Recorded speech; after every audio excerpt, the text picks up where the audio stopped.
તમામ વાલીગણ, બહેનો, માતાઓ, મારા ભાઈઓ અને સૌથી પહેલા મારા વહાલા ભૂલકાઓ, આજના આ પાવન અવસરમાં 75મા પ્રજાસત્તાક દિનની ઉજવણી કરવા માટે જ્યારે આપણે સૌ એકત્ર થયા છીએ ત્યારે હું શબ્દોના પુષ્પોથી આપનું હાર્દિક સ્વાગત કરું છું. પ્રજાસત્તાક દિન શા માટે આપણે એની ઉજવણી કરી રહ્યા છીએ અને એ પણ 75મો પ્રજાસત્તાક દિન, જે આપણે માટે એક વિશેષ મહત્વનો દિવસ છે. તો આપણને સૌને ખ્યાલ છે કે સ્વતંત્રતા પર્વ અને પ્રજાસત્તાક દિન બંને અલગ વસ્તુ છે. 1947માં 15મી ઓગસ્ટના દિવસે આપણને જ્યારે સ્વતંત્રતા મળી તે પછી આપણી પાસે પોતીકું કોઈ બંધારણ ન હતું.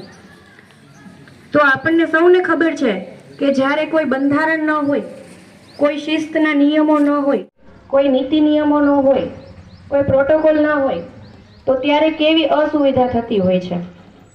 તો આવા સમયે આપણા બંધારણના ઘડવૈયા ડૉક્ટર B.R. આંબેડકરની અધ્યક્ષતામાં એક આમુખનું રચના થઈ અને ત્યારબાદ વિશ્વનું સૌ પ્રથમ લેખિત બંધારણ જે આપણા ભારત દેશનું છે એની રચના કરવામાં આવી અને તેનું અમલીકરણ 26મી જાન્યુઆરી 1950ના દિવસે સૌ પ્રથમવાર કરવામાં આવ્યું. તો આજનો દિવસ એ આપણા બંધારણનું ગૌરવ લેવાનો છે. વિશ્વમાં કોઈ એવો દેશ નથી કે જેની પાસે આટલું લાંબુ સુઆયોજિત લેખિત બંધારણ હોય.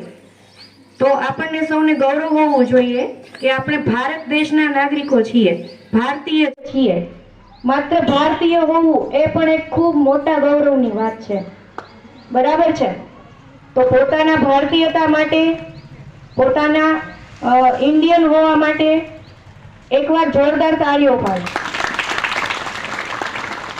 આજનો દિવસ આપણને આઝાદી અપાવવામાં અને આપણી સ્વતંત્રતાને અમલી કરવામાં જે સૈનિકો, શહીદો, જેમણે શહીદી વહોરી છે એમને આજે યાદ કરવા ઘટે. મહાત્મા ગાંધીજી, સરદાર પટેલ, ભગતસિંહ, સુભાષચંદ્ર બોઝ અને આવા તો લાખો નામો આ યાદીમાં જોડાયેલા છે જેને આપણે ગણી ન શકીએ. જેમ આકાશમાં તારાઓ ગણી ન શકાય એટલા શહીદો એમની શહીદી વહોરીને આપણને અમૂલ્ય આઝાદી અપાવી છે. તો આજનો દિવસ એ શહીદોને યાદ કરવાનો અને તેમને વંદન કરવાનો દિવસ છે. આપણે સૌ સાથે મળીને આવો એમને વંદન કરીએ. આપણા ભૂલકાઓના સાંસ્કૃતિક કાર્યક્રમો એમાં પણ તમને દેશભક્તિની ઝલક જોવા મળશે. આપણા સૌના મનમાં જે દેશભક્તિની ભાવના છે તેમનું પ્રતિબિંબ તમને આજના કાર્યક્રમમાં જોવા મળશે.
to all of you.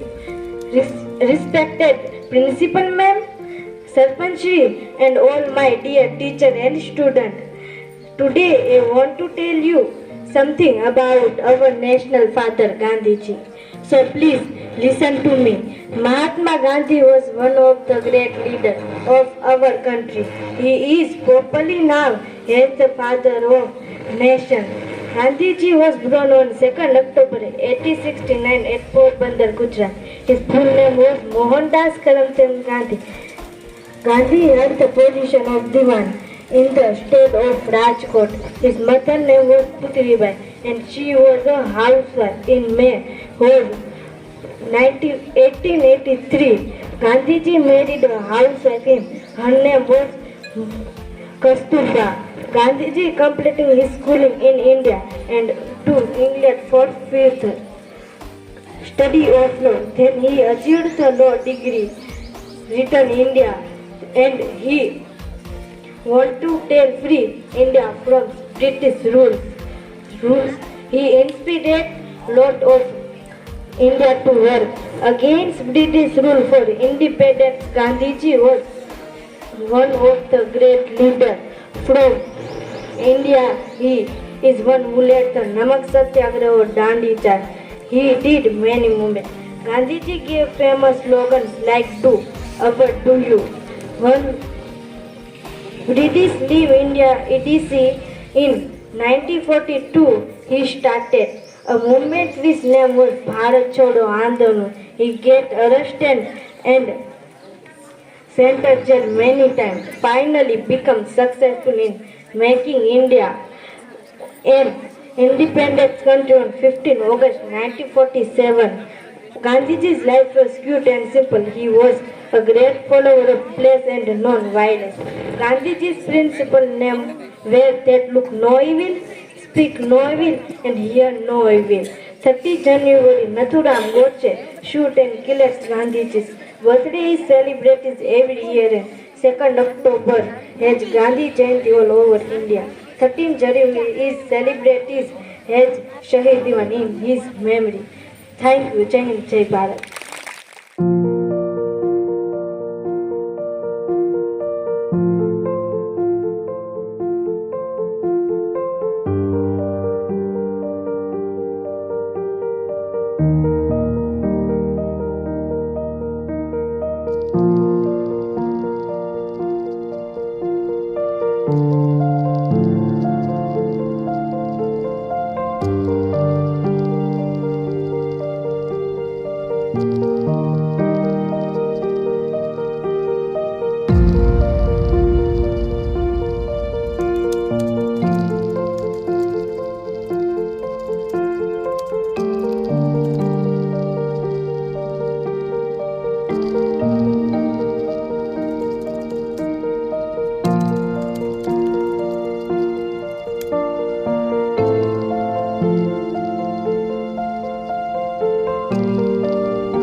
Thank you.